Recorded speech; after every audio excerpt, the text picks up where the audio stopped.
Good morning, good afternoon, good evening, everyone. I don't know where you're from. I know where a few of you are from. It's 8:01 a.m. here in California. So thanks for joining us. We'll get right into it. Today is the last town No, hall for phase two. it's the second one. There's one more. Is it the last one? There's one more Tuesday. Didn't we already have two? Yeah, we did because Okay, we is a week span. This is the last one. great. So this is our last town hall for phase two. Um, as a reminder, there will be one final phase three presentation, and that will be centered solely around um, how to order kits, how to set up your MyVGL account, and as always, we'll be answering questions for the membership. So in this phase, in the previous in the last two meetings, there were a lot of people that still wanted to ask questions about how do I set up my VGL and when can I order kits. So if we can just all agree that today is not about that discussion, that we are going to give you that information, but we don't have the answers to some of those questions yet because the chips are still in process. So they are not available to be ordered. So we're not trying to stonewall you, but we would rather spend our time with you in phase three, giving concrete, accurate information rather than just guesstimating. Okay, so I'm just going to briefly make the introduction. I know some of you have already been on these calls, but for anyone who is joining us, I wanted to introduce the members of the executive DNA committee, three of the five in attendance today. Chuck Klein is our current first VP of ASCA. He was retired in July of 25 from BASF Corporation with 29 years of service. His last position was Global Development Manager for General Insect Control, which he held for 12 years. He has a BS in entomology from Texas A&M and an MS and a PhD in livestock entomology from the University of Arkansas. With us today, Ann McCabe, which is our current second VP. She has a BS in geology from UCLA and an MA in education with a technology emphasis from Pepperdine. She's a high school science teacher at Culver High.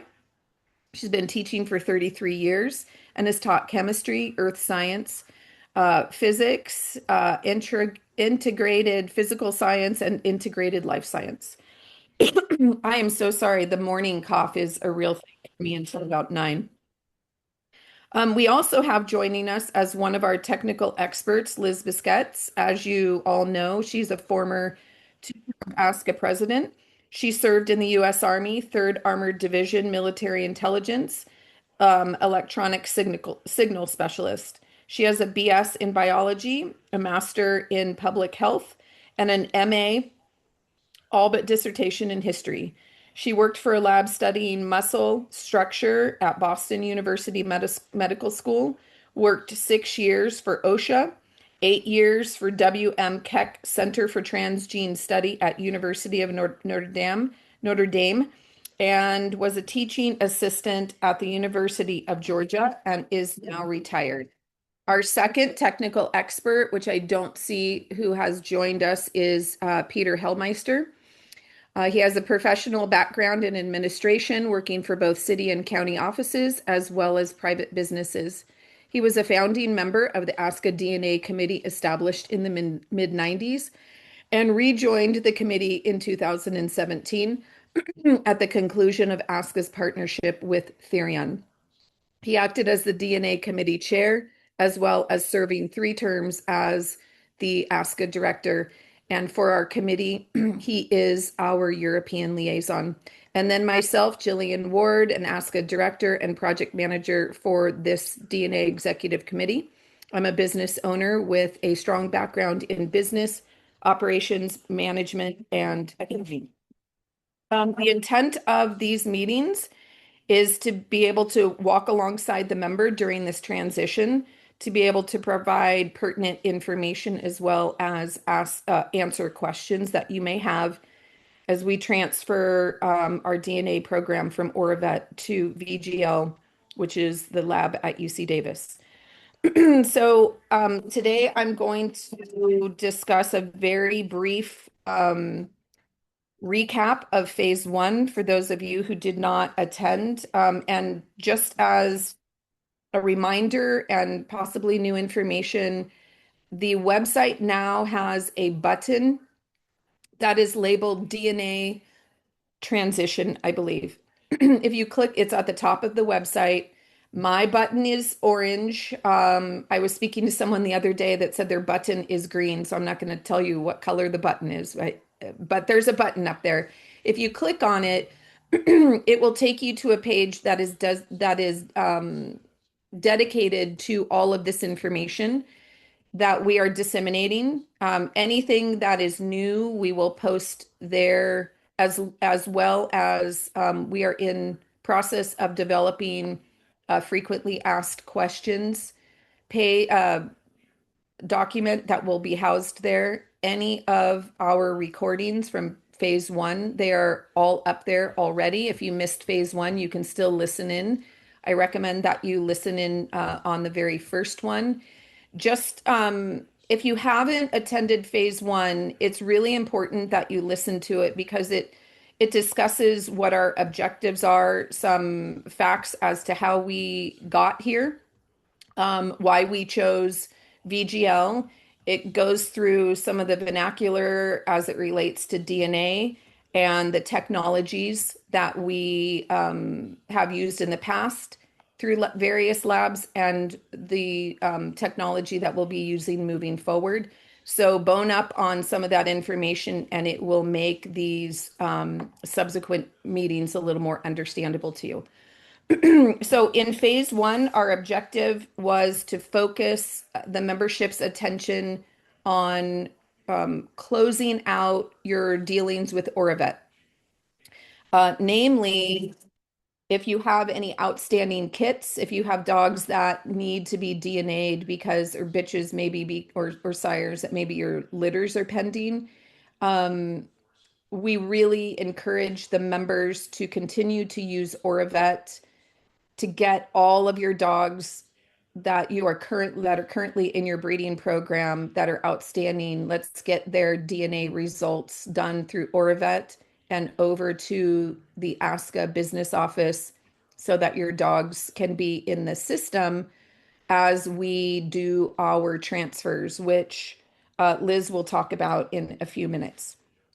Some of the things that we have learned in the process are in your Oravet account, your member ID needs to be in there. It's about three-quarters the way down under your personal account profile. And also, which is new, we found out last week that there is a drop down for you to associate. It's like club access, I think it says. And if you drop down, you will select the Australian Shepherd Club of America. And that is what signals to Oravet that your data, once your dog is resulted, is transferable to ASCA. So we want to make sure everybody's information in their Oravet account is accurate. So member ID number, ASCA member ID number. Make sure your club access is affiliated with the Australian Shepherd Club of America. Then on each of your dogs, go through and make sure, even if they've already been DNA'd with and they're showing in the ASCA portal, go through your dogs and make sure their ASCA ID number, their registered ID number is in there. Make sure you include the alpha. So if it's an E or an N or whatever the case may be, some people have left it off and only input their numeric number. Make sure it is the ASCA number, not your AKC number. Also, make sure your dog's name is spelled exactly as it shows on their ASCA registration. if there is a letter missing during the transfers, it won't go to ASCA. So we need to encourage you to make sure that your Oravet account is nice and clean. For those of you who still have outstanding kits, we suggest that you get them in the mail to Oravet, swab your dogs, get them in the mail no later than March 31st. The reason we are encouraging that, although our agreement with Oravet goes through to mid to late May, we still want you to send your kits into Oravet, your samples into Oravet no later than the end of this month, so that, as you know, it takes Oravet sometimes up to 6 weeks to get those results. So we want to build in a little bit of a buffer for you.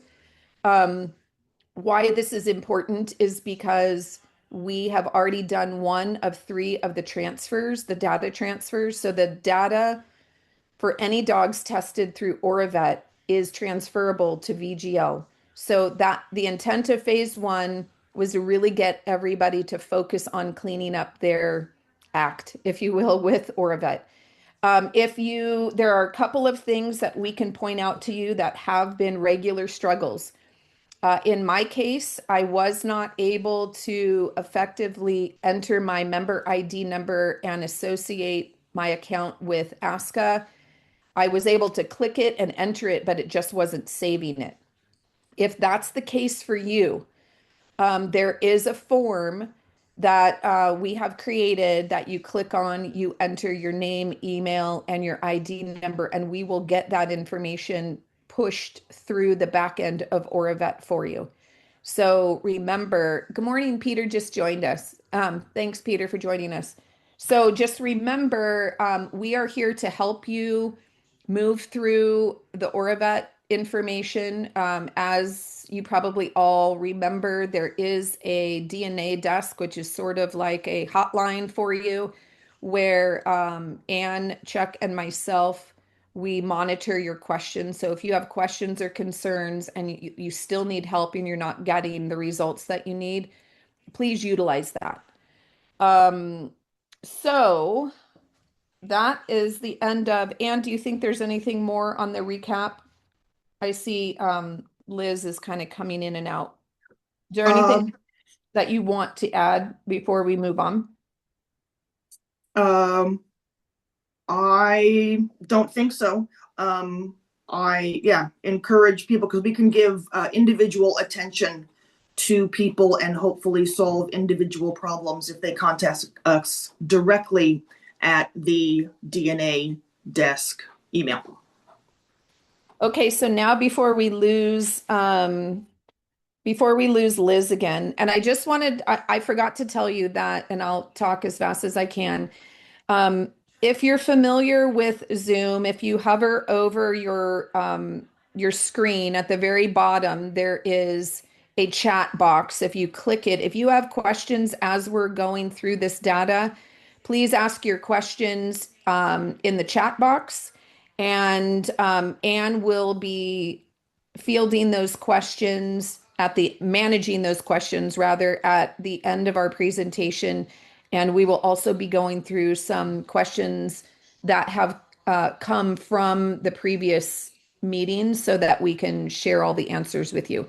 So, Liz, are you able to give us an update on the Oravet data transfer, the PPG data, and the Certigen lab partnership? Can you hear me? Yes. Okay, I hope so because my connectivity here seems to be wacky. So, Okay.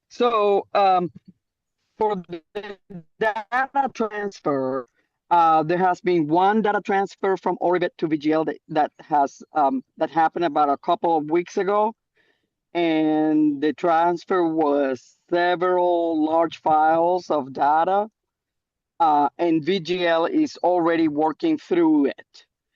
There will be two more transfers, one in mid-April and another one sometime in May, so that we can ensure that all the data from Oribet gets transferred to VGL.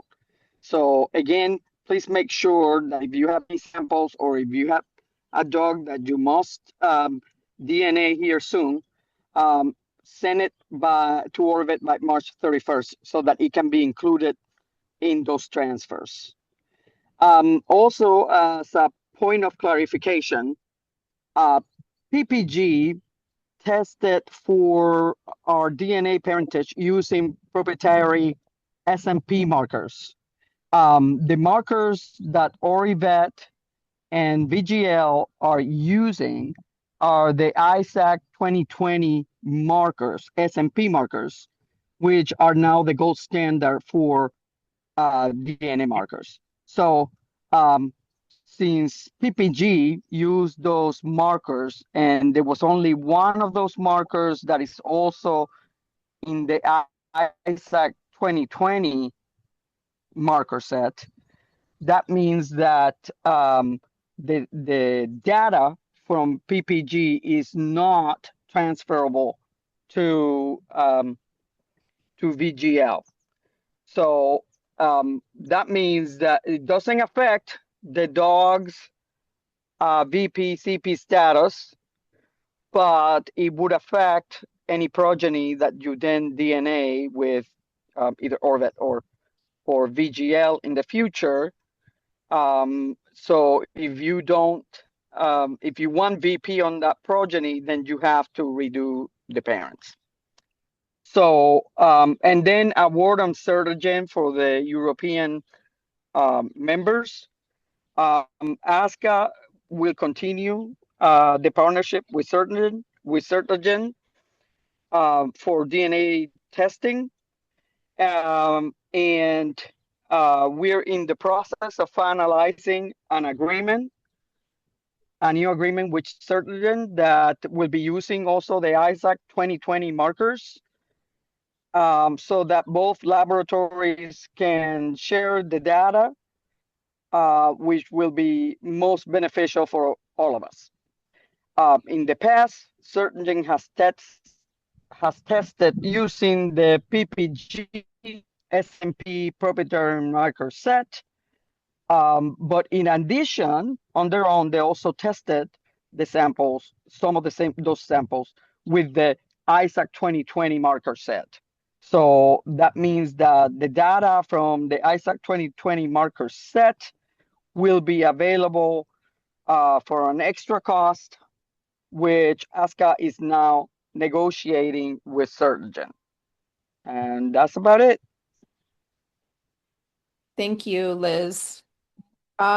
Just as a little add-on before we get to some questions, um, Liz has taken the lead on, we obtained a list of pending litters from litter registrations from the business office that are waiting for the dam or the sire, in some cases both, to receive the DNA results from Orivet. Liz has taken the lead on that. So if anybody on this call has a litter pending DNA results, it is likely that you have already heard from Liz or you will in the future. And then Peter has agreed to, or rather suggested, that he will then likewise take the lead similarly for any of our European members who have registrations or anything pending DNA. And he will then work directly with Certogen to try to get this stuff moved through. So, any questions regarding that can always be sent to the DNA desk, and we will get them respectively to Liz or Peter. But they are now able to jump in and start really helping us, and we really, really value their assistance in this matter. So what we're going to do now, I don't see any questions in the chat box. So what I'm going to do is hand it over to Anne. And what Anne's going to do is there is a form that is regularly available prior to any of these town halls for anybody who has questions. So we have been receiving questions throughout the last couple of months. as well as questions that have come from these meetings. And we have obtained answers for you. So she's going to basically go through the list of questions and answers. If you have questions or comments regarding any of these items, drop them in the chat. We will, even if it doesn't have any relation to the question, drop them in the chat. We will get to those at the end of the Q&A. And then it looks like we will probably have some time. I try to keep these meetings to 1 hour or less. And if we have more time and we have a small group today, we can open it up to just dialogue. Okay, Anne, you're up.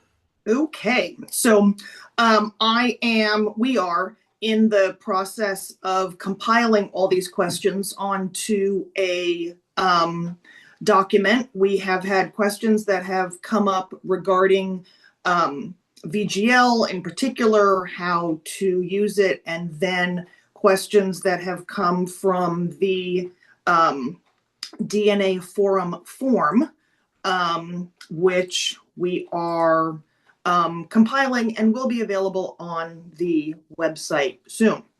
So first question that came up, we addressed, we obviously have Certigen in Europe, but for our Canadian members, which I'm sure we have a lot of.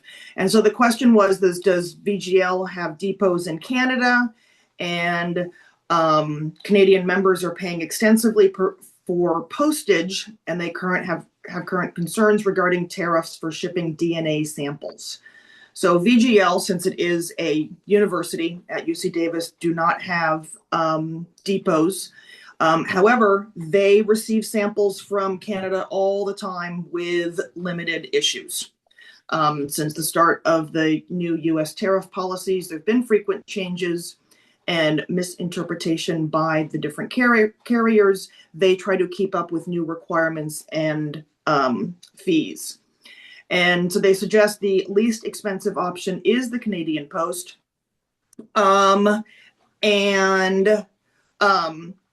So they have links on their page that cheek swab or blood samples should not be subject to tariff. And there's no import permit needed, and that it is, if you're sending them as exempt, non-infectious, non-commercial dog DNA sample for diagnostic testing, then it should not be a problem and to find a tracking number. DHL is another option. They do charge extra fees, so it can be an extra $20. UPS seems to not be the choice because they can charge $500 to $600 in fees, and that's just ridiculous. But they said that they have had no issues. But related to that, because we do have so many members in Canada, we are looking to try to find a Canadian DNA lab that utilizes the ISAG 2020 markers to partner with, much like we do in Europe with Certigen. So far, we haven't found one. They just use shortened proprietary markers, usually for the CKC. So if our members know of one that can produce the ISAG 2020 markers, we would love to hear about it, because that would make it easier for our Canadian members. Then in another question, those wishing to provide samples other than saliva, what is the process and the cost? Cheek swabs are preferred, but people have asked about blood and semen. So blood, semen, or frozen tissue is no extra charge. You just pay for the cost of the test. An additional charge would be if they needed to extract DNA from bones or teeth, and that's an extra $250. On their website, they have a detailed sample types and instructions on what and how things can be sent. see, for blood or semen, recommended expedited shipping, overnight or 2-day. And then, of course, faster shipping time, the cost is going to be a little bit more. Then the big question comes up, deceased sires. So semen utilized as an alternative source, what would be required? So semen samples absolutely can be accepted. Once again, they have a link on their page for the specifics of each semen sample. There is no additional cost for that. The particulars are, if it's stored in a straw, they prefer a full straw. If it's in pellets, they prefer 2 to 3 pellets. They are willing to test semen from used straws with a combined minimum volume of 75 microliters. It needs to be packed well enough to withstand shipping. Sometimes these samples, the straws arrive broken and they can't test the sample. Needs an ice pack. It does not have to arrive frozen, but it should stay cool. For deceased animals, hair and cheek swabs after death are not accepted, but fresh or frozen tissue is no additional cost, but bone or teeth samples is our $250 additional cost. So those are for other types of samples. Then question came up, how are samples stored? For how long and where are they physically located?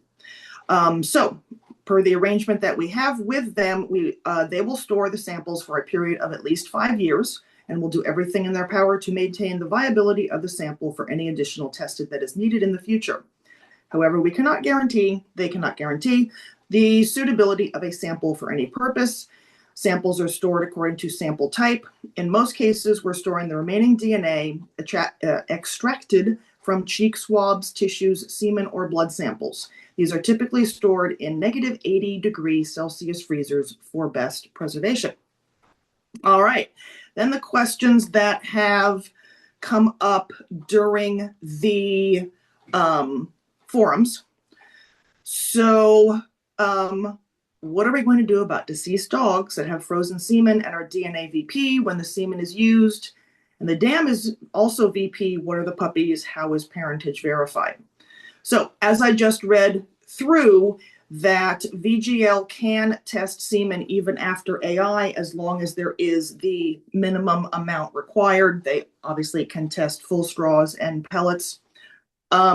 If no semen is available from the deceased sire, the litter can still be registered because once a dog gets a DNA designation, they have it. So the litter can be registered. But if no semen and if there is no way to test the sire again, if the sire has not been tested with Orvet or VGL, then the offspring will be DNA CP because there is no DNA to compare the offspring to for verified parentage. There must be usable DNA from both parents in order to compare the offspring's DNA to those parents. So right now, only dogs that have been DNA'd with Orvet or will be DNA'd with VGL in the future will have usable DNA for offspring to be compared to. But note, even a DNA VP, those dogs can still have litters registered. So I think I covered that from another question which came up. Then question, all genetic testing will be done through this new company, correct? Yes. Will they be at nationals like PPG has been? So all DNA, the question was all genetic testing. All DNA testing must be done through VGL. However, trait and health and trait testing is not required for any ASCA registration. So members may use any company they wish. However, VGL is building a health panel for us if you choose to use them for health and trait testing. We all know you have a swab, you submit it. It's just easier to do both at the same time. Unfortunately, VGL will not be able to attend nationals. We are working on possibly arranging a Zoom meeting with them during a time at nationals, and also the possibility of us, ASCA, having a bulk order of swabs and that be able to do that at nationals to send in. Other question. Why are we using Oravet markers instead of UC recommended markers? Will we work towards UC, Davis protocol, and markers? I think those are the markers we should use. Well, the answer is we are, because both Oravet and VGL use the ISAG 2020 DNA markers, which are currently the industry standard. And so we are not using one over another. They use the same thing. Let's see. Then question that came up with living studs that are paw prints verified and DNA VP, the dam as well. Will they need to be redone with the Davis lab? So if you want the offspring of dogs to be DNA VP, then yes, they will need to be redone. We are also looking at investigating some way if we did a bulk order, if that there were a large amount of people who had living sires DNA'd with PPG or even Therion. I have a dog that was DNA'd with Therion. That whether if we did a bulk order to retest those, if we could get a deal on it. And so that's just up to the individual owner. So that was that. Let me, once again, a question came up in the chat, which related to this. So young bitch that received her DNA as DNA CP, both of her parents are DNA VP. Is this correct? Should she be CP?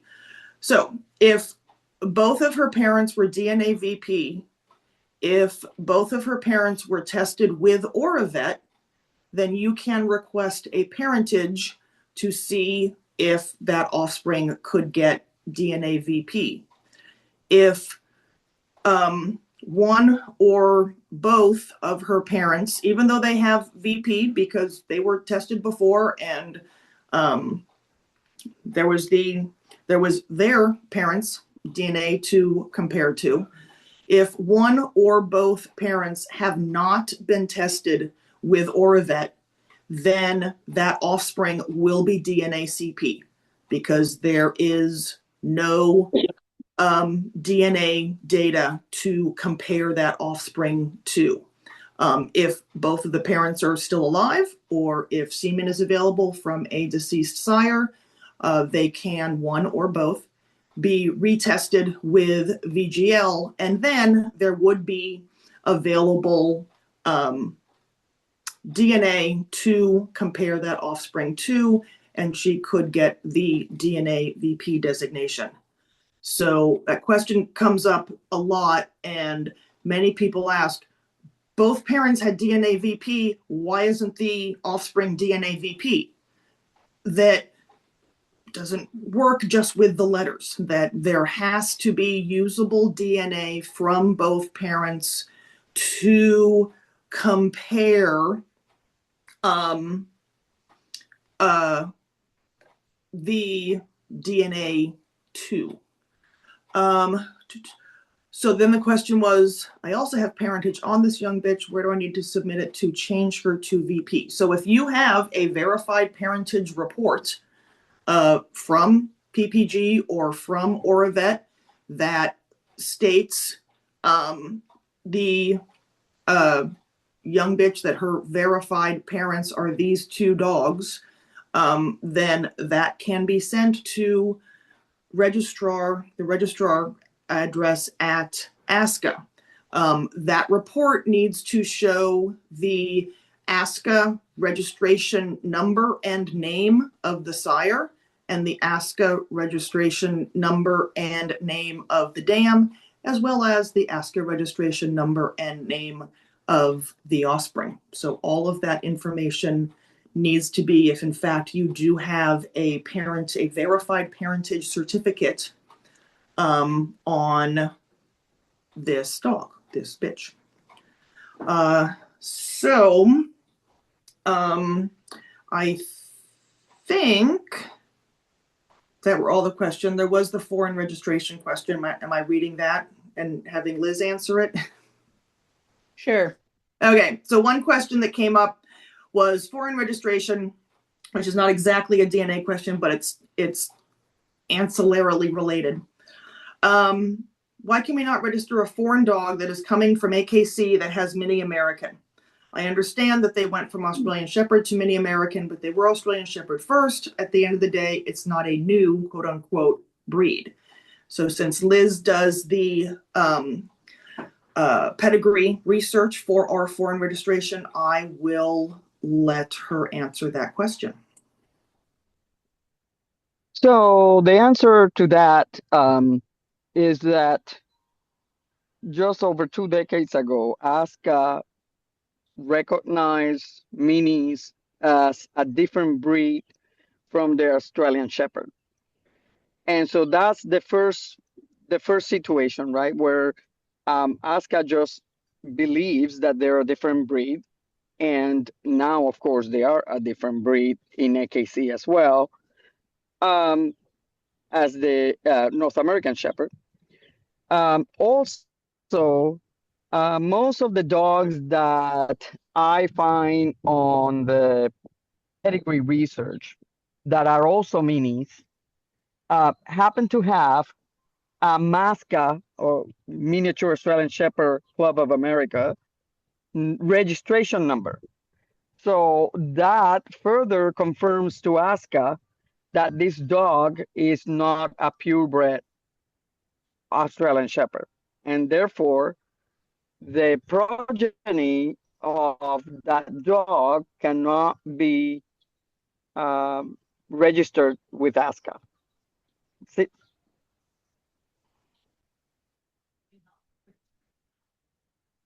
Okay. There's a couple other questions that have been asked that I think they don't know. We'll need to make sure we get them included on our list. And one of the questions also is why can't we just use the AKC DNA profile? Much like our arrangement with PPG, they use proprietary markers. Proprietary markers are designed to be kept within the organization itself or the lab itself or whatever the case may be. They are deliberately non-transferable. They're not wanting to share their marker set. Their marker set, we do not know what it is, nor do we have the right to use it. So while it sounds simple, it's not. It's really not much different than the proprietary set that PPG used. Now, forgive me if I'm repeating what Liz may have said. When ASCA went into business with PPG, it was agreed contractually that they would use a proprietary set for ASCA, meaning it's not meant to be shared with any other club. When we PPG essentially went out of business and Oravet picked up our account. You can go back to listen to phase one to get all the details on that, but that's essentially what happened.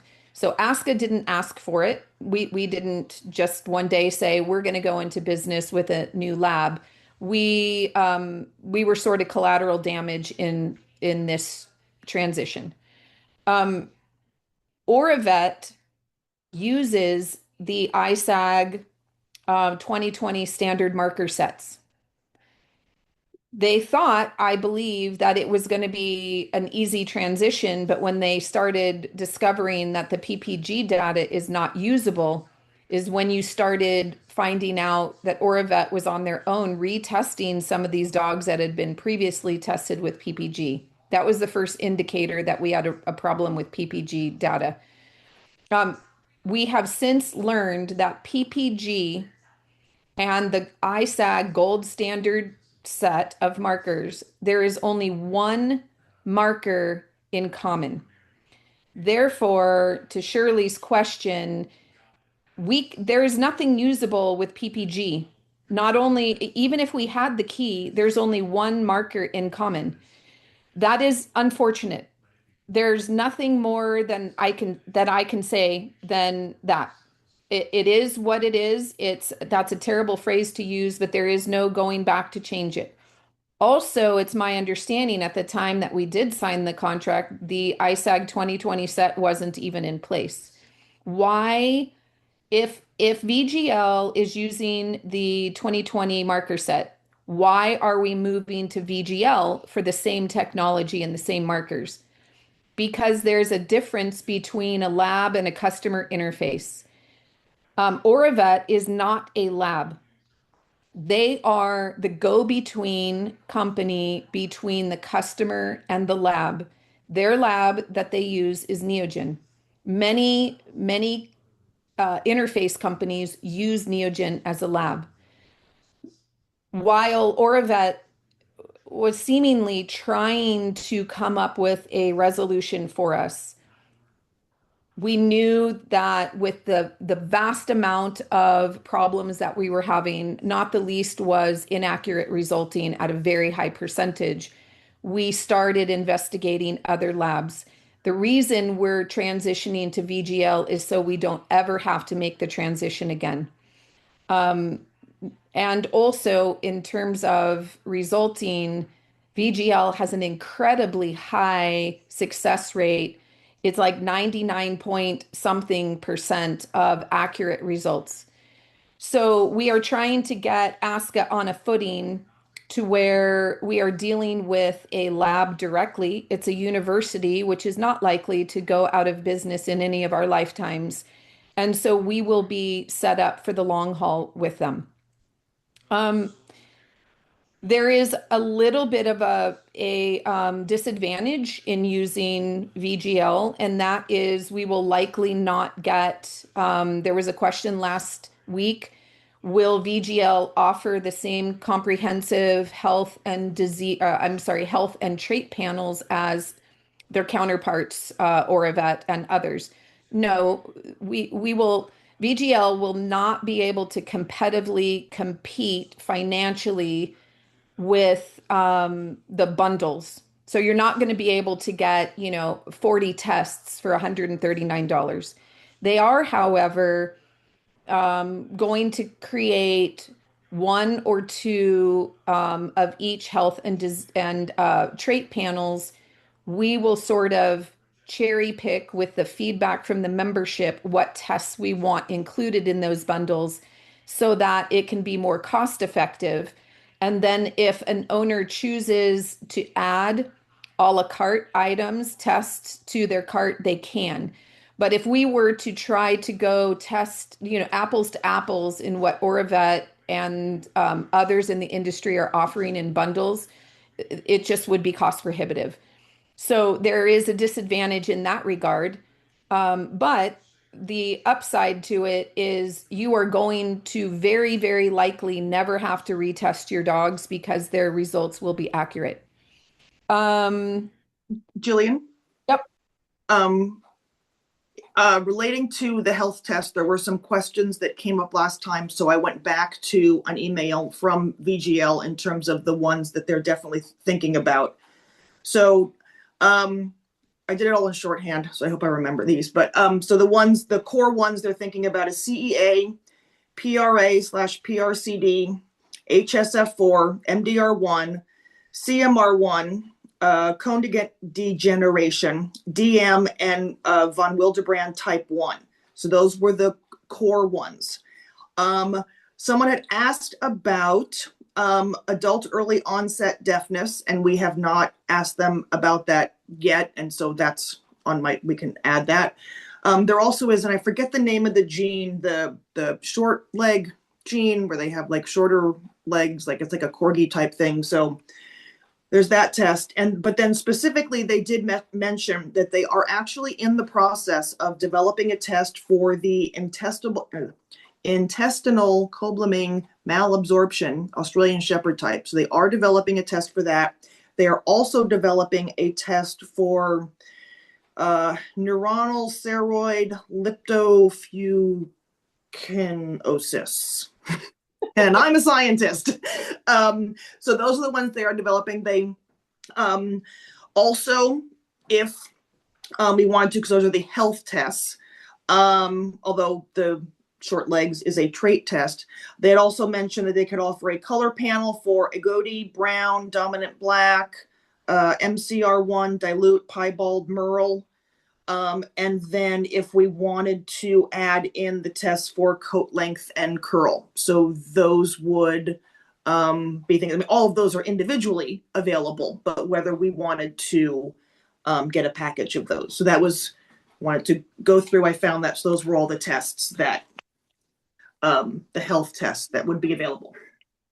Thank you, Anne. That was great to note all of those because we will be developing a poll to send out to the membership, really kind of delineating out very similarly to what Anne just described, and ask a couple of additional questions of the members. Are there other tests that they are interested in our getting pricing for to either include them in a panel A or maybe an extensive panel like a panel B or something like that?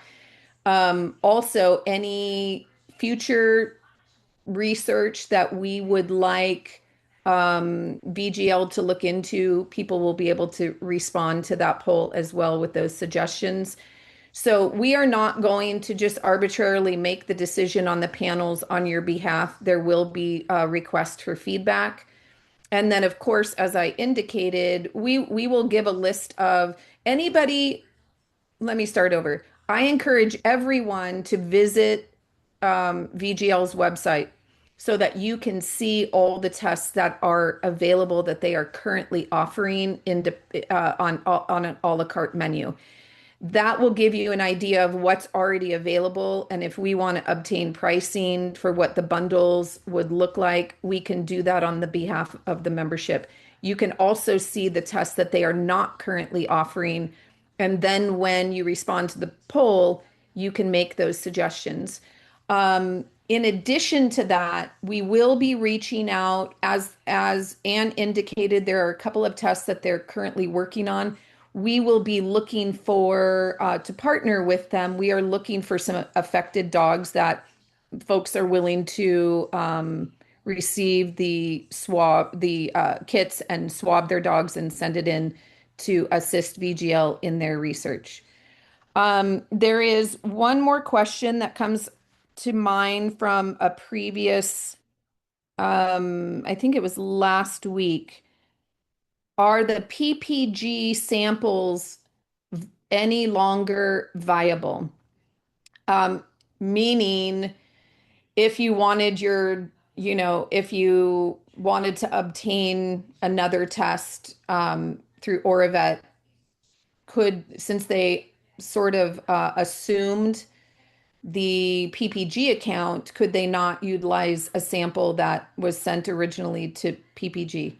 It is our understanding, we have not conclusively received a definitive response, but it is our assessment that the answer to cheek swabs is no. It appears that when PPG went out of business, everything along with it, tangibly, other than data, also ceased. Now, Linda asked the question regarding semen, and I don't know, Linda, you're on this call. Did you have a chance to reach out to them, and do you have any feedback yet on semen that was to have been utilized and stored with PPG? Oh, maybe she's not listening. Well, oh, she says not yet. So, if there's more information that we find on that question, we will add it to our Q&A um, document that we're going to be posting. So we have about 9 more minutes left. Are there any questions that we can answer at this time? You can either, if you feel uncomfortable unmuting yourself, you can you could put your question in the chat box, but also feel free to unmute yourself and ask away. And I always watch to see if anybody unmutes. So I don't see anybody unmuting, and I don't see any additional questions in the box. So I'll assume that we've covered to the best of our ability this time. This is our last, as a reminder, this is our last town hall for phase two. Phase three, which will wrap everything up and hopefully address all outstanding questions, will be largely centered around moving forward with the tests that will be offered through my VGL, how to set up your account, when you will be able to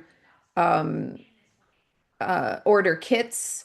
As just a little insight, right now there is a little bit of a delay in the chip production. So VGL normally uses a different technology they use STR technology to do parentage in the past, but the industry has really gone to this SNP technology, and many of them are using the ISAG 2020 gold standard marker set. So VGL wants to work with us. They had an opportunity to work with us in the past, and one of the main reasons that ASCA decided to go with PPG, one of the main reasons, not all, was because they used the current technology. So VGL is joining the industry. And so, Shirley, earlier I mentioned that in phase three, we will be able to give you that information. She's asking when should we set up an account with VGL. So you can set up an account now, but I encourage everyone to not do that. Just wait until phase three and we'll give you very clear instructions because we're in the process of still working out those details with VGL. Um, I can't remember what I was talking about, so I'm sorry. I'm easily distracted. Uh, all right. Well, must not have been that important. I think you You guys, were talking about VGL. You were talking about VGL going to the S&P, and so you oh, were talking about the chips. right. Thank you. Um, so in the production of so Davis basically had to order the chips for this type of technology, the SNP chips. So there's a little bit of a delay. We were hoping for them by the end of this month, but it looks like they're going to be in by the end of April, and then they need some time to test them for their viability. So we'll be providing them with some samples to do so. So we are making the assumption based on that new information that we will be able to start ordering chips from VGL in the month of May, likely mid-May. But again, we don't want to give the members definitive information until we have definitive answers. So I'm just trying to give you a ballpark. Um, Let's see. Quick question. Have all these Canadian labs been that's something that thank you for this information. That's something that we will Anne, can you copy and paste them? So Chuck, Possibly. Chuck has been doing the research on the Canadian lab, so I don't have a answer for you yet. So actually probably the easiest thing because it's one from another. Marilyn, you just want to text those names to me? Because I think Marilyn has my number. Great. So Yeah, she's asking if some of these specific Canadian labs have been contacted, and so she'll get that. those specifically over to Anne, and then we can ask Chuck to work on those specifically. Yeah, So we are looking. we are about ready to wrap up, and I want to give my teammates a chance to add any information. Peter, Anne, or Liz, is there anything you want to add before I close? Okay, so we really appreciate you taking the time. We have really all invested a lot of our time and effort into trying to disseminate information to the members. But as you can see by the number of people who have joined us today, and many of you are repeats, that we're trying to reach as many members as possible. But at this rate, we've already done 6 town halls now, and we're having, I think the most that have attended was about 35 per meeting, and we have a very large membership. So please share with your friends what you've learned. Direct them to the website under the DNA transition button for the things that we have already completed. They will all be posted there. All the recordings will be posted there. Any pertinent information will be posted there. But without you guys, we we can only reach the people that are actually seeking the information. And very soon, we will no longer be doing DNA business with Oravet, and we will start with VGL, and we hope all of our members are not caught unawares. So we are asking you to cast the net as wide as possible to all your friends to make sure that they are aware, and we now have a place that you can direct them. So we appreciate your involvement and ask for your continued support in this. All right, so we don't have anything further. We are going to sign off and hope to see you guys next month. Bye. Bye. Have a great day.